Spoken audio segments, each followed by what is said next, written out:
Twin flames को अपने जीवन में बचपन से ही सांप दिखने शुरू हो जाते हैं,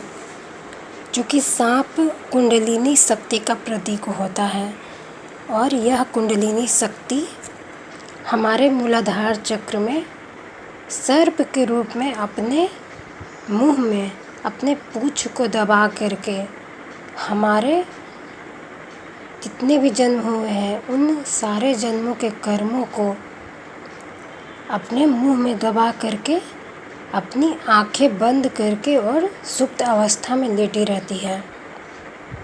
इस कुंडलिनी सर्पणी के भीतर हमारे संपूर्ण जन्मों में किए गए सारे अच्छे बुरे कर्मों का संचय होता है। और चूँकि ट्विन फ्लेम्स धरती पर अपने कर्म बंधन को समाप्त करके मोक्ष प्राप्त करने के लिए जन्म लेते हैं, और सांप है जो कर्मा का भी प्रतीक है, इसलिए ट्विन फ्लेम्स को बचपन से ही सांप जागृत अवस्था में या स्वप्न में ज़रूर दिखने शुरू हो जाते हैं। जैसे शिव जी अपने गले में सर्प लपेटे रहते हैं और भगवान विष्णु सर्प की सैया पर लेटे रहते हैं, और कृष्ण जी ने भी कालिया नाग के फन पर नाच किया था। और जब कृष्ण भगवान का जन्म हुआ था तो वासुदेव जी जब कृष्ण भगवान को टोकरी में रख करके जमुना पार करा रहे थे तो सर्प ने ही उन पर अपना फन फैला करके उन्हें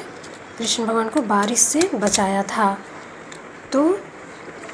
ये सब प्रतीक है कि हमारे भगवान सर्प रूपी कर्म बंधन से मुक्त हैं,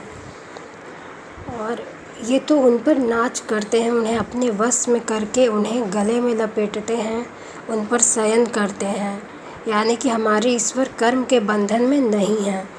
ठीक इसी प्रकार ट्विन फ्लेम्स को भी